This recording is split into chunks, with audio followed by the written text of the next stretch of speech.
on a le personnage principal, à savoir Rémi. Dans le chapitre 2, on va définir où se déroule l'histoire. Est-ce qu'elle se déroule dans un monde irréel et inventé ?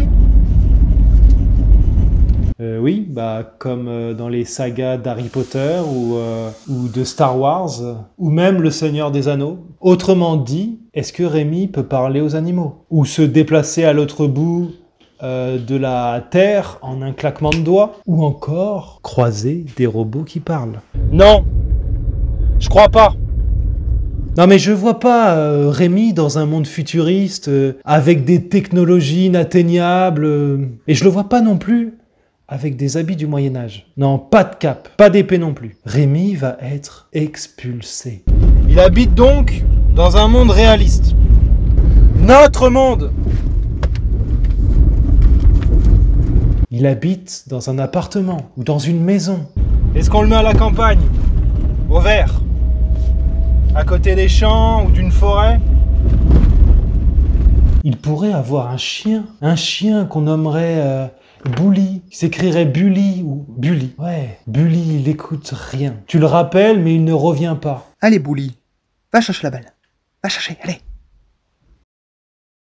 C'est lui qui décide quand est-ce qu'il sort, quand est-ce qu'il rentre. En fait, c'est lui qui décide. Ou alors un chat, pareil. C'est lui qui décide quand est-ce qu'il sort, c'est lui qui décide quand est-ce qu'il rentre, c'est lui qui décide quand est-ce qu'il mange, quand est-ce que tu le veux qu'on le caresse. Ouais, oui, c'est un chat.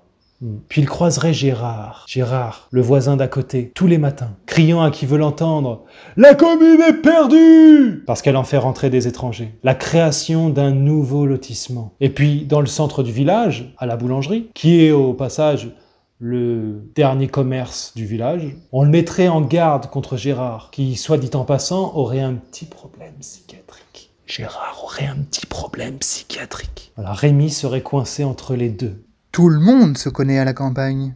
Tout le monde le verrait faire son jogging. Ou tout le monde le verrait qu'il a changé de magasin, passant de Leclerc à Intermarché. On lui demanderait « Pourquoi t'as changé de magasin ?» Sachant que les prix... Donc, si Rémi est expulsé, ça se saurait dans un village. Village à la campagne. Et puis, le propriétaire serait sûrement un habitant du village. Village partagé entre deux clans. Celui de l'expulsion ou celui du soutien à Rémi. Expulsion! Expulsion! Expulsion! Expulsion! Soutien pour Rémi! Soutien pour Rémi! Soutien pour Rémi! Soutien pour Rémi! Et les politiques, voyant l'intérêt du sujet porteur, soutiendraient sûrement Rémi. Ils s'engageraient. Non, mais c'est pas le thème de l'histoire. Non, Rémi est un anonyme, parmi les anonymes. Donc, il habite dans une grande ville.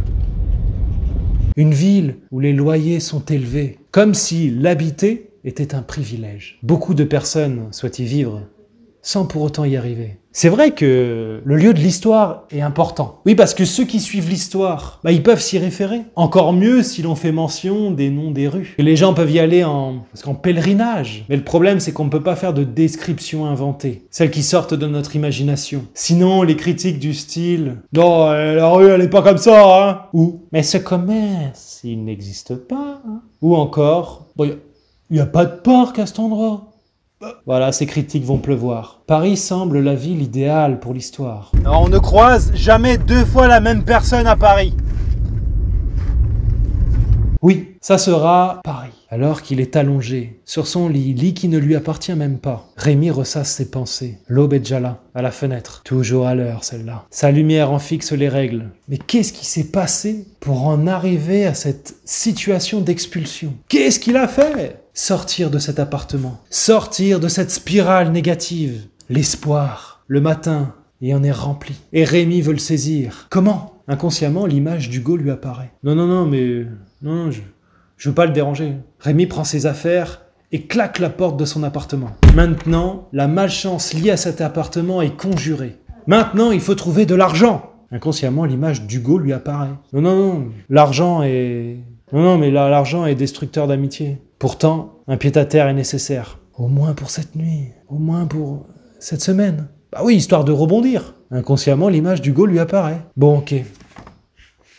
Ravaler sa fierté et demander de l'aide à ses amis. À son meilleur ami. Rémi prend son téléphone.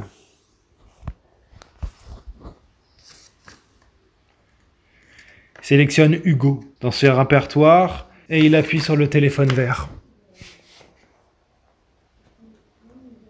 Ça sonne. Une sonnerie. 2 sonneries. Rien. Je réessaie. Bah oui, peut-être qu'il peut pas répondre. Une sonnerie. Une deuxième. Une troisième. Personne. Le dernier espoir s'envole. Puis soudain, Oh! une voix l'interpelle. Oh!